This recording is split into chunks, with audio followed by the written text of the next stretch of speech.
Welcome, folks. Ciaran Hamill here, Senior Beef and Sheep Advisor based in Armagh with CAFRE. Alan, you're there? Yeah, Alan Hubb, Senior Dairy Advisor based in Armagh, working for CAFRE as well. And Cormac McKervey, Agriculture Manager with Ulster Bank. Yeah, folks, thanks very much for taking the time out. We're just going to have a talk through today, just a little bit about the importance of cash flow, a little bit about what's going on with the industry in general, and looking at planning, review and control of cash, and the need to act as soon as you know there will be a problem, a potential problem with cash flow, and some of the options. As I say, Cormac and Alan are going to help talk us through that. So maybe just a quick run through what some of the issues are. Alan, do you want to tell us what you think or what the issues would be on the dairy side? Well, I suppose with a falling milk price, obviously those people who are heavier borrowed are going to be running into some cash flow issues fairly soon.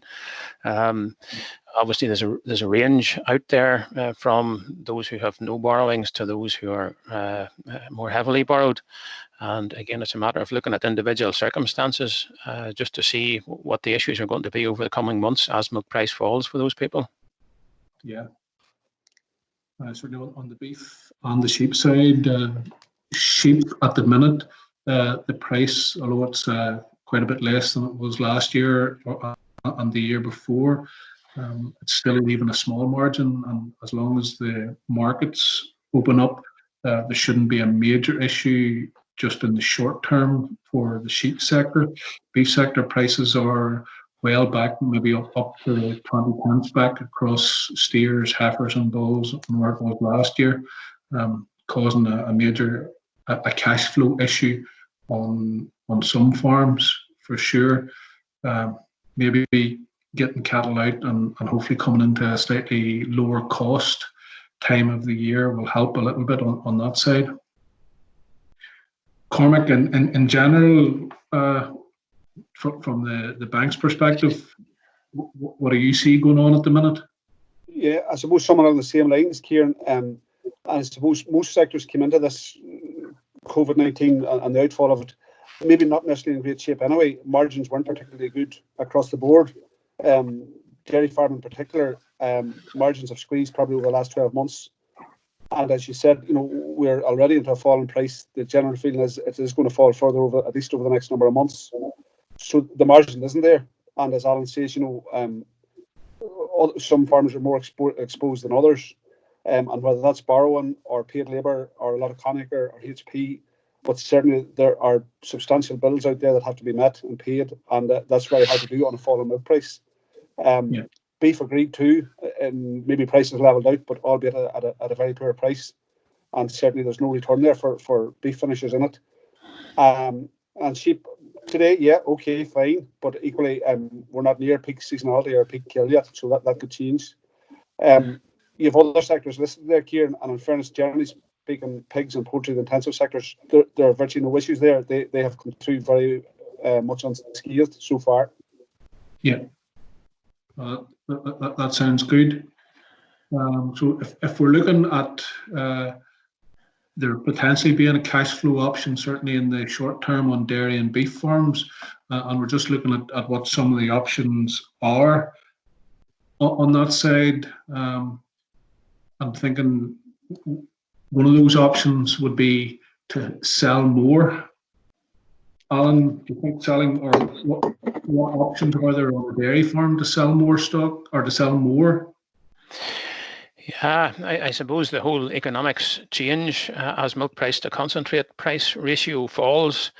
Certainly the balance of drivers of profitability moves away from being less driven by yield to more driven by milk from forage. So increasing production may not be the way to go just on the dairy farms. It is a matter of reducing your cost, becoming as efficient as you can, and I suppose tweaking around the edges just to try and fine tune your system. Yeah, I'd agree with that. Certainly on the beef side, farmers will be looking at what stock are available to sell now.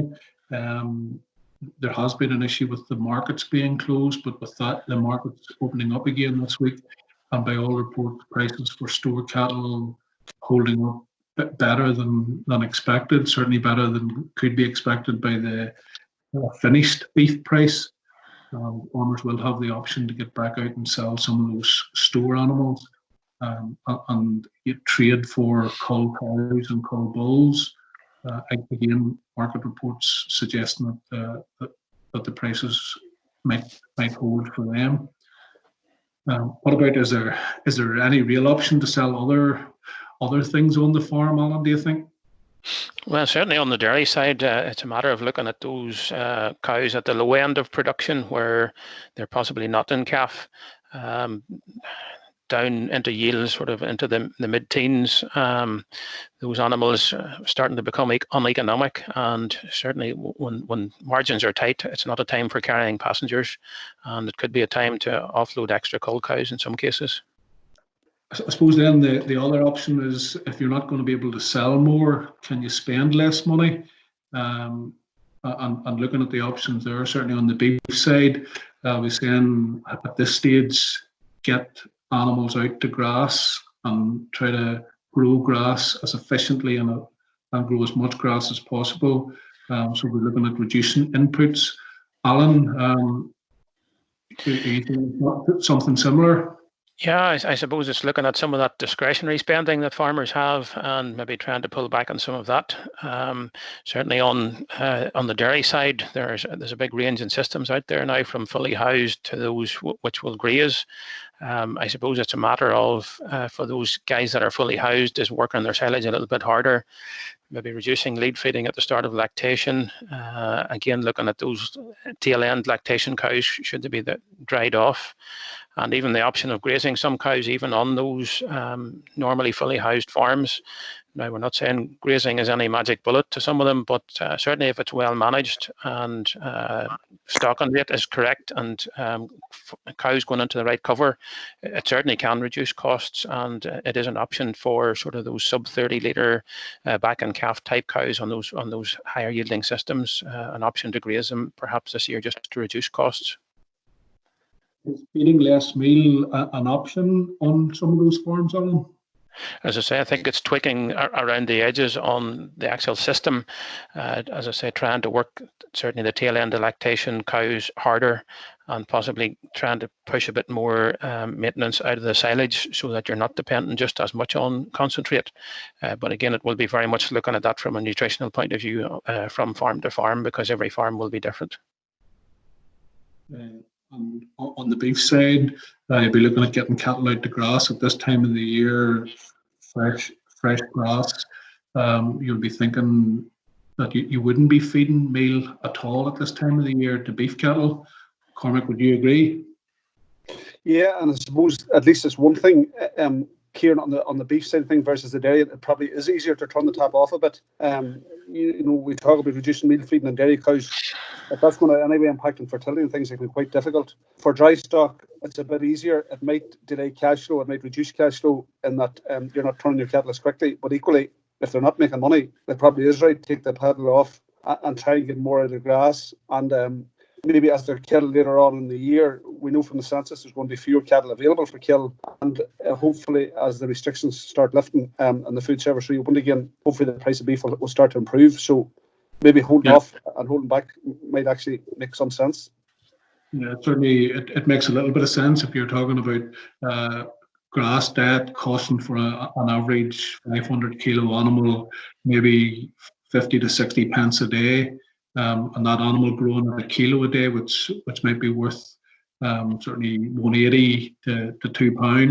It would make more sense to have them out growing on grass, and at least there's a chance of them, the price improving later on in the year. I suppose, Ciaran, too, just to say, Alan did mention there about pulling back, you know, on some of the outgoings, and one of the big ones there, as mentioned previously, is that whole thing around finance, you know, and being able to move maybe to capital repayment holidays on your loans and on your asset finance. That monthly outgoing is reduced. That brings us nicely into the next point. So if a farmer's planning and looking at trying to work out if they can sell any more, what they can reduce and doing a cash flow, and we'll mention cash flow again. If you have a cash flow budget done, then and you know you're going to need some money, Cormac, maybe you would be able to talk us through some of the options that farmers have to get some money through the business. Well, sir, as you said, and as Alan said at the start, cash is vital. Cash is king, as we often hear. And I suppose at a time when incomes are going to take a hit, and milk price and beef price are taking a hit, it's important to try and project forward to say, well, look, if milk prices as whatever it's going to be, 22, 23, 20 pence, and if beef is going to be £3 a kilo or 3.10, maybe the forward plan to build that into the, month on month for the next 6 months at least, maybe 12 months, and just see money in, money out at the end of each month. What is that gap? And that gap in some farms may be manageable, and most farms it probably won't. So then, the what if this is the case, what can I do to try and reduce that gap? And one of the big things, particularly on those farmers that are relatively heavily borrowed, particularly dairy farmers, it might well be to seek that option of going on a capital holiday. Don't repay the capital on your loan, just cover the interest. Run it for 6 months or a year. It's not that big an ask for a farmer to ask for it. It's not that big an issue for a bank to do that. And if that frees up £3,000, £4,000, £5,000 a month, well, that's money back into the account. That's money that you can save and use for now to try and buffer that poor milk price. I would suggest the same true for asset finance. Again, if your company can run interest only for 3 months, 6 months, avail of it. Now's the time to do it. And I would say to farmers, maybe actually consider it now rather than wait until milk price collapses further. At which case, probably going interest only at that stage, you haven't built up any fat. Whereas if you can do it now in advance of it, at least it's taken some of the pain out of it further down the road. So you're really advising farmers to get that cash flow done as soon as possible and see if there's going to be any bumps in the road and try and get that smoothed out sooner rather than later. Certainly. And if they want to do it, with building in their current outgoings in terms of bank loans, and then maybe make an assessment of what would it be if I only had to cover the interest. And they might find that that's freeing up and actually, filling that gap at the end of the month. They might find that's not enough. And if it's not, then by all means, look is it new money that's needed? Is it an increased overdraft? Is it in terms of availing of some of the government backed loans, the so-called CBILS and the newly announced bounce back loan? Those are things that all can be considered. But I would suggest that the first point, rather than just absorbing on or taking on new money, can reduce the amount of money that's going out. So the capital holiday first. Then, if it's a relatively small increase needed to fill that gap, maybe it's just an overdraft, maybe it's a short-term loan, but equally it could be the CBILS or the bounce back loan if that's going to help in some form or other to get you through it. And look, let's hope that milk price doesn't collapse as far as maybe what it could do, or indeed beef, or they improve quicker. If they do, great, but at least do your homework now to assess what potentially could that gap be and how best can I fill that gap. Yeah, so Alan, are you thinking there the summary of that would be the first point is get your cash flow done, find out what's going to come in and out of the business over the next 6 to 12 months. And the first option then potentially looking at with your bank manager those capital payment, holding off on capital payments and seeing then next looking at the increase in the overdraft, potentially looking at the short-term loan, and then looking at some of the government-funded schemes. Very much so. I think from the experience when we came through sort of a similar situation in 2015, 2016, those who stuck their head in the sand and thought the whole thing would blow over were probably the ones that took longest to recover from it. So if you plan early, if you make a cash flow and try and stick with it, and at least you can sort of see what sort of funding gap you have and how best to fill that. I think those are the people that are going to come through this and come out the other side, possibly as a stronger business and more efficient business at that point. Just moving on then, I suppose if a farmer is looking at preparing for a meeting with the bank, Cormac, if they're coming to you, what sort of information would a farmer be expected to bring with them? So again, Ciaran, I suppose it depends on the level of funding that's needed, and really, I would say back to the cash flow, that will dictate what's actually needed. In some cases, the meeting the bank, all you're actually doing is a request to go interest only on existing debt. Very straightforward. No great issues around that at all. It may be that there's a short-term increase needed. Again, no great issues with that at all. As you move into the different ones, so for example, the bounce back loan, we need very little new information on that. We will know the history up to now. There'll be no great issue what's needed under that bounce back loan. It's relatively easily applied for and delivered into the account. That will take up no great issues either. As you move in then to maybe a bigger amount of money, if it's under, for example, the CBILS loan, that requires a bit more information, particularly around a current projected cash flow, and that the bank has to make some assessment that the business will return to normal sort of within a 3-year period, which most businesses will. We have no great fear of this, but that just does require that wee bit more work. So I suppose it depends what the farmer's need is. If it's those first 2 or 3, very straightforward, within a day, 2 days, 3 days, those are sorted. As we get into a bigger request for the likes of CBILS, that will take a bit more time. We're probably into a week, maybe 2 weeks. But as we said, the 3 of us have agreed, act early. Yeah. Alan, if you were talking to some of the dairy farmers and you were giving them some advice now just on looking at cash flow or maybe getting their end of year tax accounts produced more quickly now that we're past the end of the financial year, what sort of advice would you be giving them? Well, I suppose you always have to have a starting point for your cash flow, and certainly if those farmers have been benchmarked in the past, it's a very good starting point just to give us an idea of what the performance of the herd has been up to now. And I suppose from that and extrapolating forward just with various different milk prices, it gives us a much better indication of where that cash flow is going to be over the next 12 months. So I suppose you always have to look backwards to look forwards, really would be my advice to them.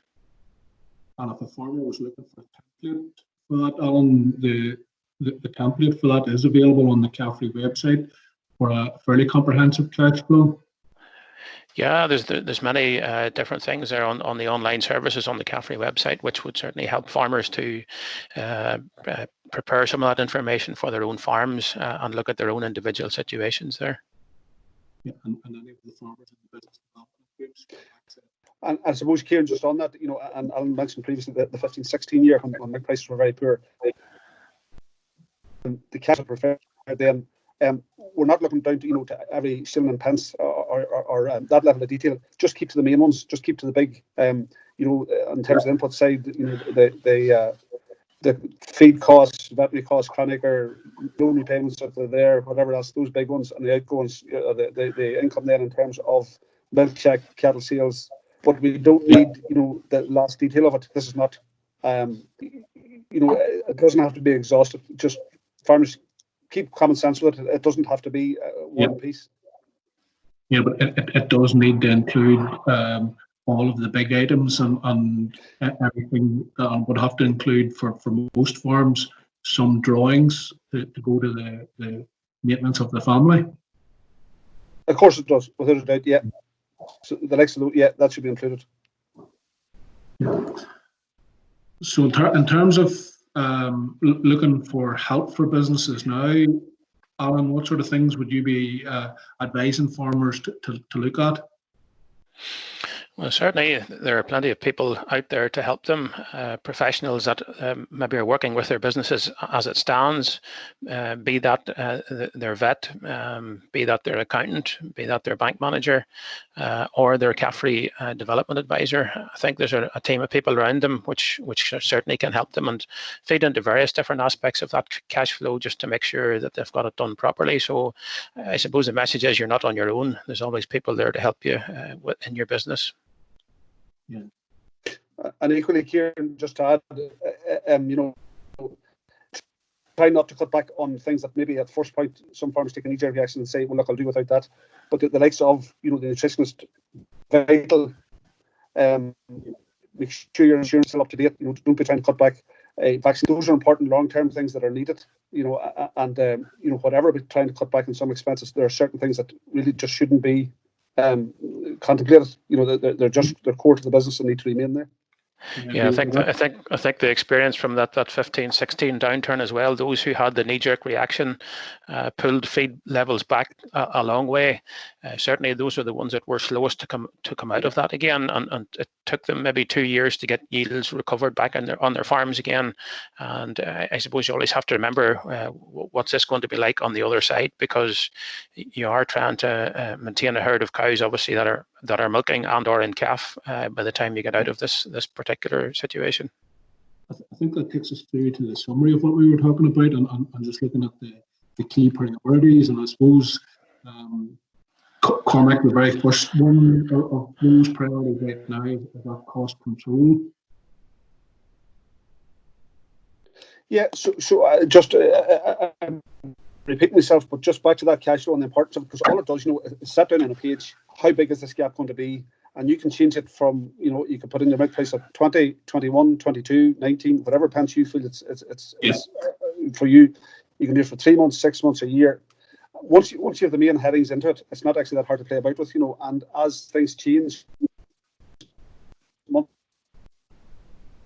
if those can be changed and updated, and therefore, and that bottom line figure changes with it. So again, you're all control of that gap to be, and therefore what steps you need to do, and it is capital holidays, if it is extra sales, and all those other things we talked about. At least you're taking the decision to do those certain things based on some sort of fact, rather than just a gut feeling, which can often be wrong. Yeah, and I suppose, Alan, the next two, looking at feed efficiency and grassland management across all of the enterprises, just more important now than ever. Absolutely, and I suppose we always talk about measuring to manage, and unless you actually know what you're doing at the minute, well, how are you going to manage that, or how are you going to improve on it? Certainly increasing feed efficiency where you are relying more on forage, which is the cheapest part of your ration, certainly is always good advice, but at this particular time, even more so.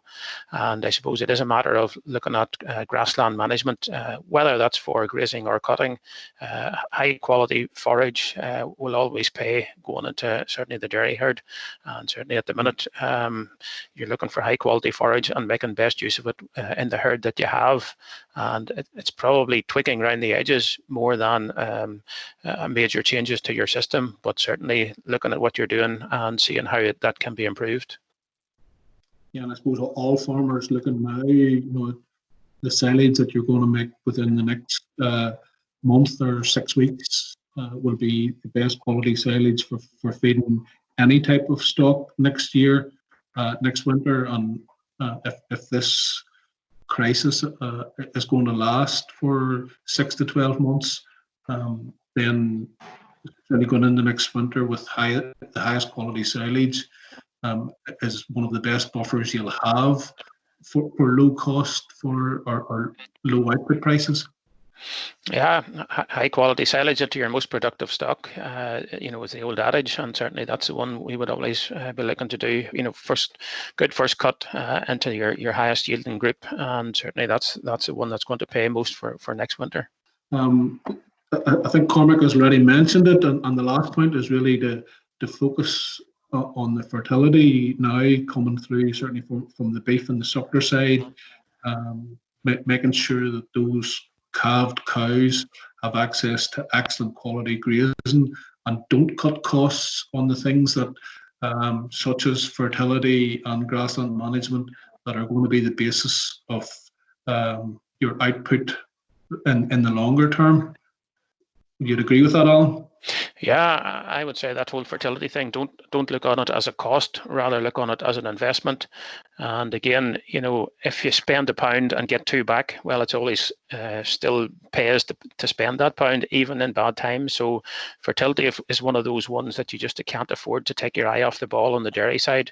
You don't want to come out of this crisis with a herd of cows that aren't in calf and sort of at the tail end of lactation, because certainly they won't pay any bills at that stage. So it is certainly a matter of keeping your eye on the ball, keeping cows in calf as far as possible right through the current downturn.